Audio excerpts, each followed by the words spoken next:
السلام علیکم ورحمۃ اللہ وبرکاتہ۔ ہمارا یہ چینل بنانے کا مقصد فقط اللہ اور اللہ کے رسول کی رضا اور اللہ کی رضا کے لیے اس چینل کے ذریعے مخلوق خدا کو نفع اور فائدہ پہنچانا ہے۔ بفضل ہی حق تعالی ہم بغیر بخل کے آپ کو ایسے اعمال بتائیں گے جن کے کرنے سے آپ کو پہلے دن ہی افاقہ اور فائدہ ہوگا۔ اس چینل پر آپ کو ایسے نایاب اعمال ملیں گے جو صدری ہوں گے، مجرب المجرب اور تیر بہدف ہوں گے۔ اس لیے اس چینل کو سبسکرائب کریں اور اپنی زندگی کا حصہ بنائیں۔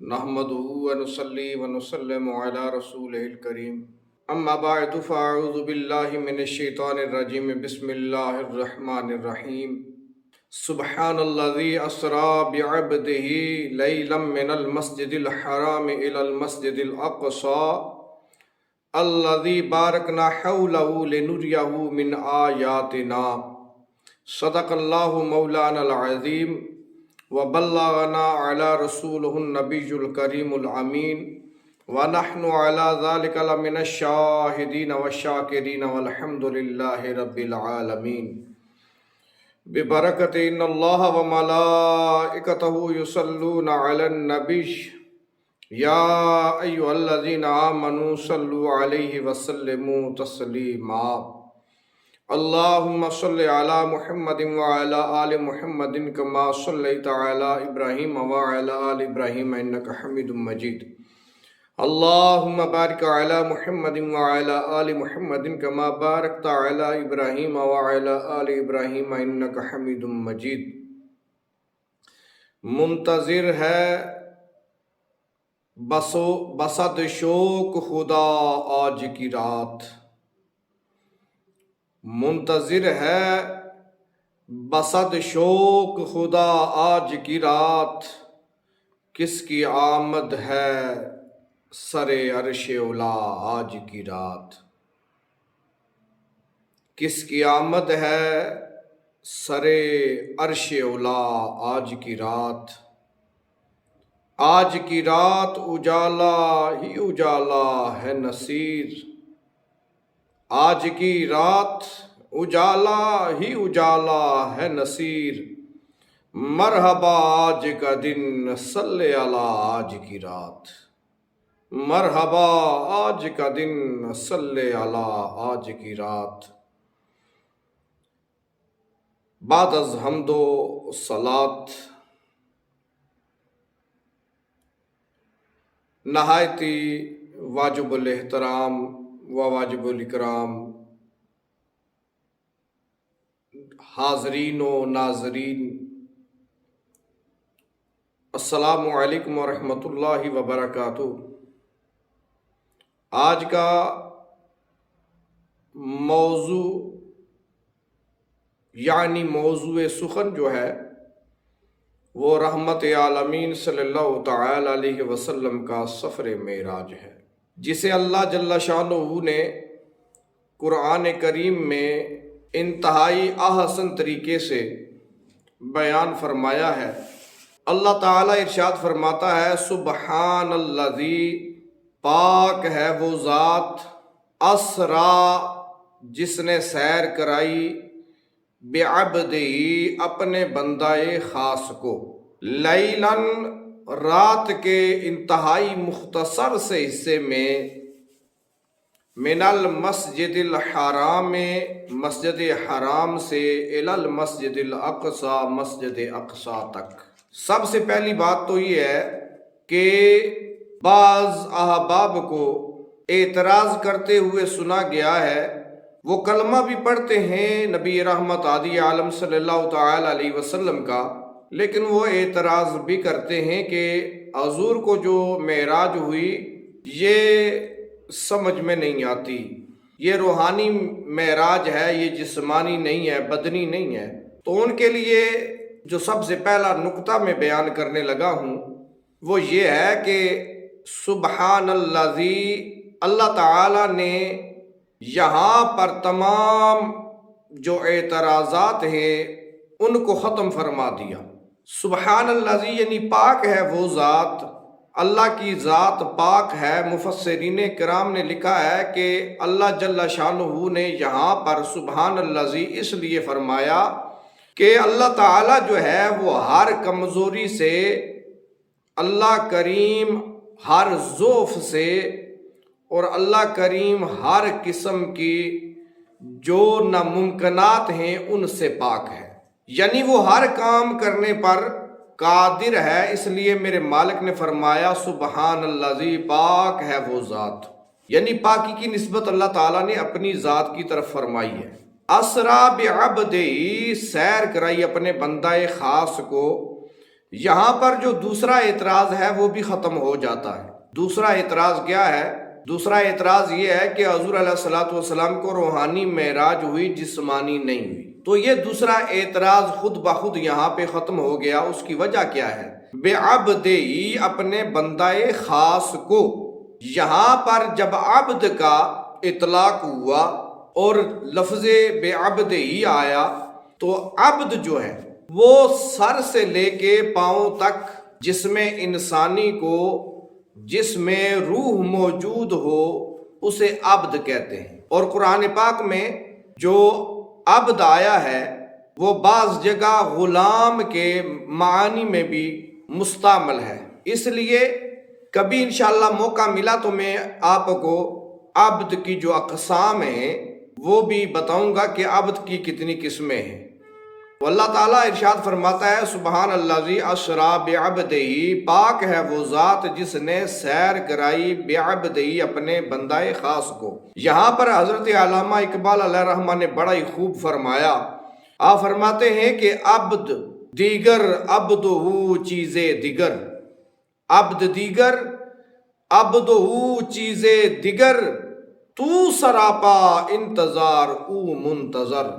تو جو لفظ منتظر ہے اس کا معنی ہے کہ جس کا انتظار کیا جائے۔ تو اللہ جل شانہ نے اپنی شایان شان اور اپنی قدرت کے لائق نبی رحمت ہادی عالم صلی اللہ تعالی علیہ وسلم کا لامقام پر جو ہے وہ انتظار فرمایا، اپنی شایان شان، اپنی شان کے لائق۔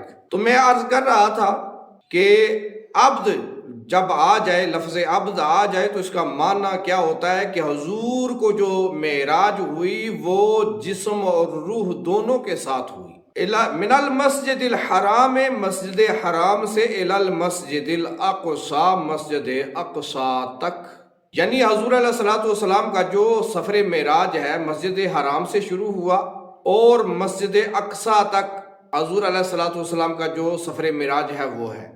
اور یہ قرآن کی نص قطعی سے ثابت ہے۔ اگر کوئی شخص اس معراج کا یا اس سفر کا انکار کرے گا تو وہ دائرہ اسلام سے خارج ہو جائے گا، یعنی وہ قرآن کا انکار کر رہا ہے۔ اور یہی بات ہے، یہی چیز ہے جس کا انکار کفار مکہ نے کیا، مشرکین مکہ نے کیا۔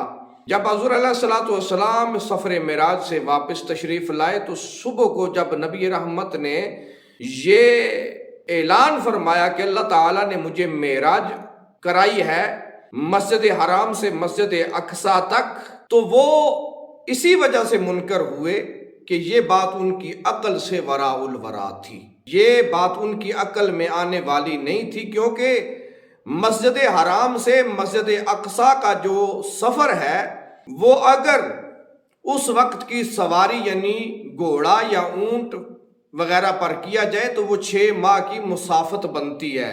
تو اسی لیے ان کی عقل میں یہ بات نہیں آ رہی تھی، ان کی سمجھ میں یہ بات نہیں آ رہی تھی، مشرکین مکہ اور کفار مکہ کی سمجھ میں، کہ یہ کیسے ممکن ہو سکتا ہے کہ رات کے مختصر حصے میں اور اتنے قلیل وقت میں 6 ماہ کا جو سفر ہے وہ طے کر لیا جائے۔ اس لیے یہ معجزہ مصطفیٰ ہے، یعنی اللہ تعالیٰ نے اپنے نبی کو یہ اعجاز اور یہ معجزہ عطا فرمایا۔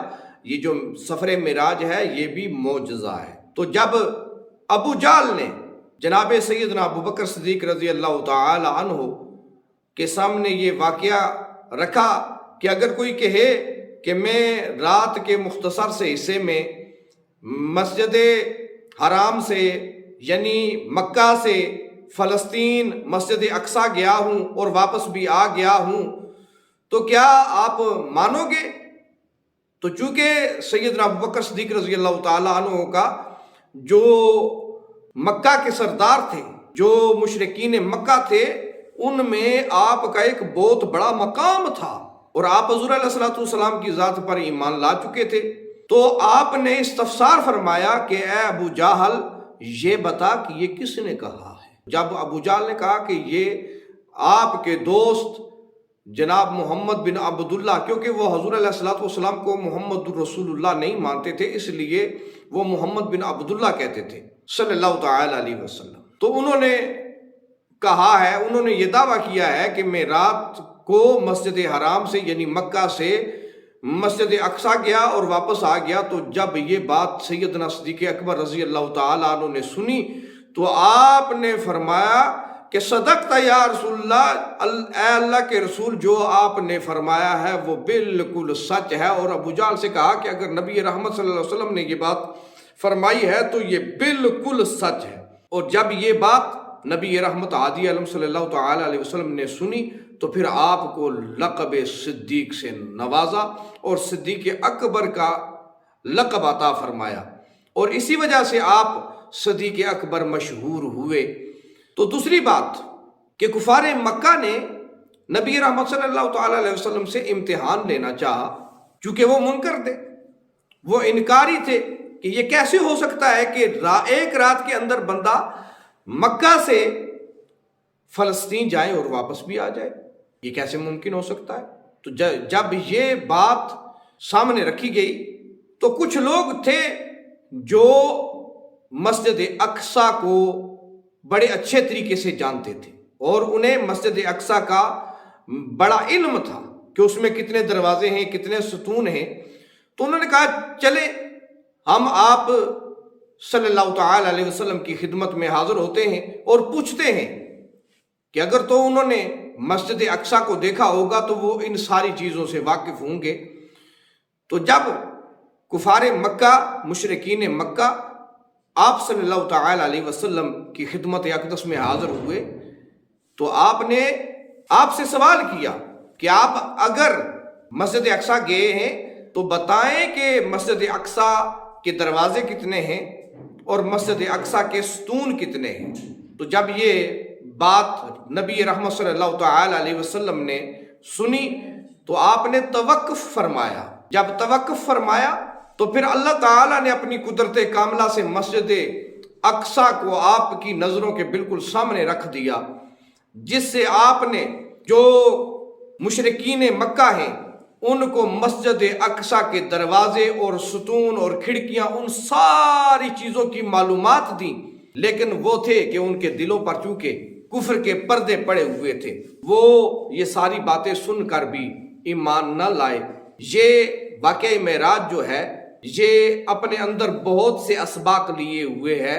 اللہ تعالیٰ سے دعا ہے کہ اللہ کریم ہمیں حضور علیہ الصلوۃ والسلام کے اس معجزے اور حضور علیہ الصلوۃ والسلام کے اس سفر مبارک کو سمجھنے کی توفیق عطا فرمائے۔